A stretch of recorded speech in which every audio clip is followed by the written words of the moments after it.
I tried to go to sleep, but my older sister's friend texted, "Come downstairs, now." At first, I thought it was a joke. The message glowed on my phone screen in the dark, sharp and out of place in the quiet comfort of my room. It was almost midnight, the kind of hour where even the walls seemed to whisper softer. Everyone in the house had gone to bed. My older sister, Emily, had been home earlier with her usual group of friends, laughing too loudly over tea and stories I never quite understood. But they'd all left hours ago. At least, I thought they had. I stared at the name on my phone again. Clara Whitmore. Emily's closest friend. She wasn't the kind of person who sent random messages. Clara was calm, thoughtful, the type who always chose her words carefully. If she was texting me at this hour, something had to be wrong. My fingers hovered over the screen as I typed back, "Why?" The reply came almost instantly. "Just come. Please." That word, please, did something to me. It wasn't urgent in a panicked way, but it carried weight. Like someone asking not out of fear, but out of quiet need. I sat up slowly, listening. The house was still. No footsteps. No voices. Just the faint ticking of the hallway clock. I slipped out of bed, careful not to make noise, and pulled on a hoodie. The wooden floor felt cool under my feet as I opened my door. The hallway stretched out ahead of me, dimly lit by the soft yellow glow of the night lamp. For a moment, I hesitated. What if I had misunderstood? What if Clara had meant something else? But then my phone buzzed again. "I'm downstairs. Kitchen." I swallowed and started walking. Each step felt louder than it should have, even though I was moving carefully. The stairs creaked in familiar places, and I instinctively avoided the worst spots. Halfway down, I paused again. There was a light on in the kitchen. That alone told me I hadn't imagined it. I continued, my heart beating just a little faster now, not from fear, but from curiosity. And something else. A quiet sense that this moment mattered, even if I didn't yet understand why. When I reached the bottom, I turned the corner slowly. And there she was. Clara sat at the kitchen table, her hands wrapped around a mug.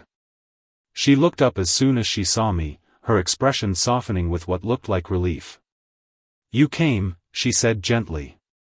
"Yeah," I replied, stepping inside. "You said to." There was a strange calm in the room. The overhead light wasn't on, just the small lamp near the counter, casting everything in a warm, golden glow. It felt peaceful. Not at all like I had expected. "I'm sorry if I startled you," Clara said. "I didn't know how else to reach you without waking everyone." "It's okay," I said, pulling out a chair across from her. "I just didn't know you were still here." She gave a small, almost shy smile.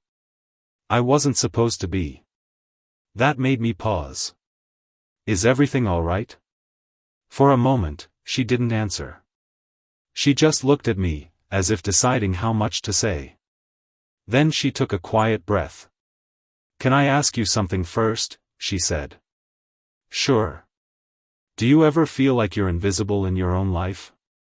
The question caught me off guard. I leaned back slightly, thinking. "Sometimes," I admitted. "Why?" Clara nodded, as if she expected that answer.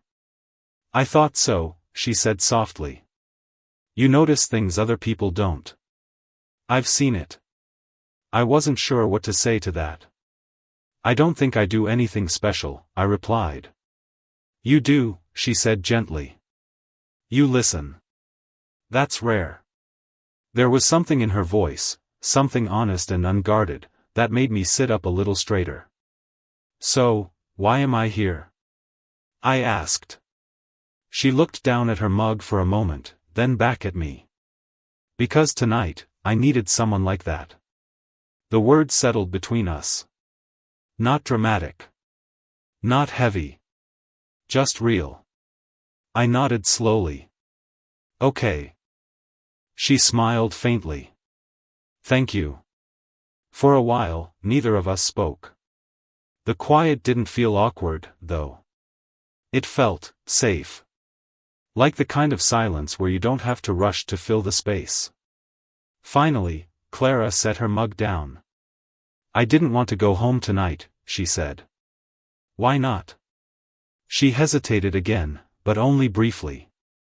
Because sometimes going home means facing things you're not ready for. I didn't press further. I could tell she wasn't avoiding the question, just choosing her words carefully. My mum's been unwell, she continued. Nothing serious, but enough to change things. She's always been the strong one. The one who takes care of everything. She paused, her gaze drifting slightly. But lately, she's been tired. And it's like the whole house feels different because of it. I listened, quietly. I didn't realize how much I relied on her being that strong until she couldn't be, Clara said. And now I'm trying to be that person instead. For her. For everyone. That sounds really hard, I said. She nodded. It is. But that's not why I'm here. I frowned slightly. It's not? She shook her head. I came back because of you. That surprised me more than anything she'd said so far. Me? Yes, she said simply. I don't understand. Clara leaned forward slightly, her expression warm but serious. Earlier tonight, when everyone was here, do you remember what happened in the living room? I thought back. Emily and her friends had been talking, laughing. I'd been sitting off to the side, scrolling through my phone, half listening. Not really, I admitted. She smiled softly. Exactly. I blinked. What? You didn't think it was a big moment, she said. But it was. I tried to recall anything unusual. I don't know what you mean, I said. Clara rested her hands on the table. One of our friends, James, was talking about something he's been struggling with, she explained. He tried to make it sound like a joke, but it wasn't. I nodded slowly. And while everyone else laughed, you didn't. That caught my attention. I didn't? No, she said. You looked at him. Properly looked. And you said, are you actually okay? The memory came back faintly. I guess I did, I said. You didn't laugh it off. You didn't ignore it. You just asked. I shrugged slightly. That's not a big deal. Clara shook her head gently. It is, she said. You gave him a moment where he felt seen. I didn't know how to respond to that. He told me after you left the room, she continued. He said it was the first time all week that someone had asked him that and meant it. Something shifted inside me. I hadn't realized. I didn't do much, I said quietly.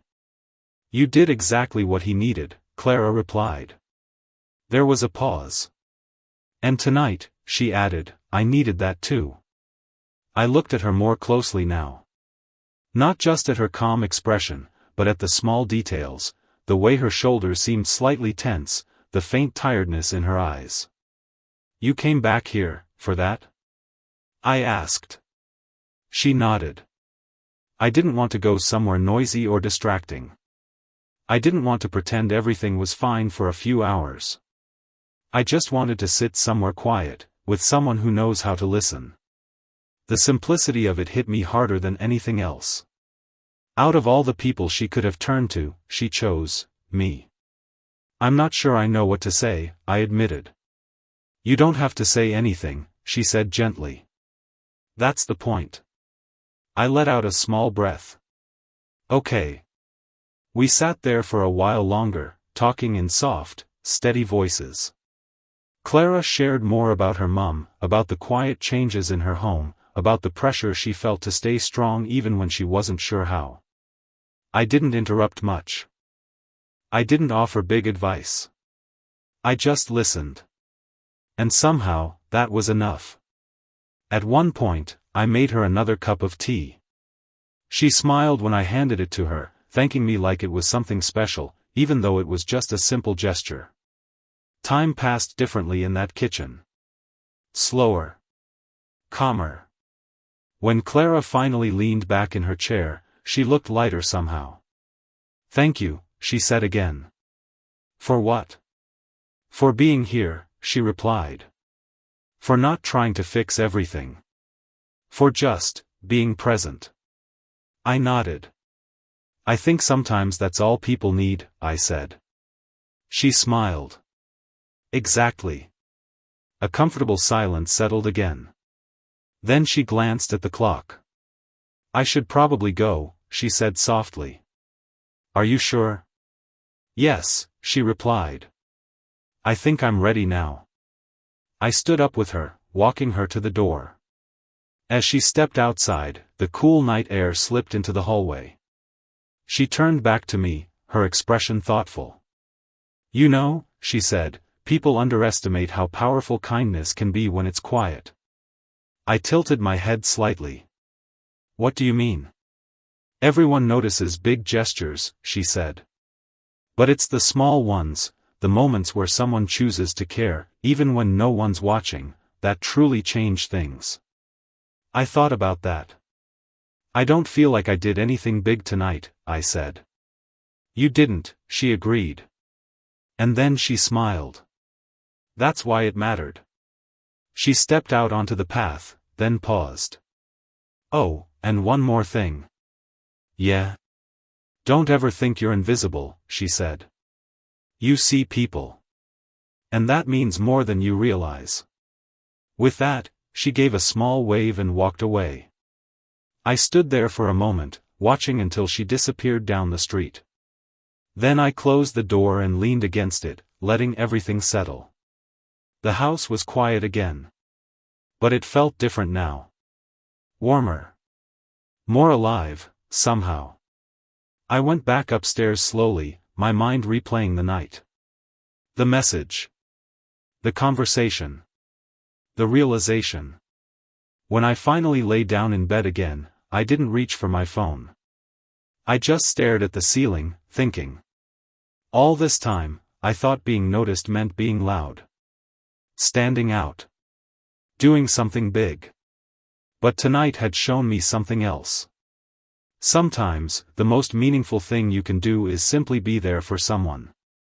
To listen. To care. To notice. And maybe, that's enough. As sleep finally began to pull me under, one thought stayed with me, steady and clear. You don't have to change the whole world to make a difference.